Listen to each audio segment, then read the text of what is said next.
عليك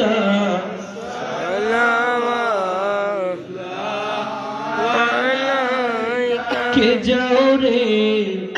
মদিনার পথে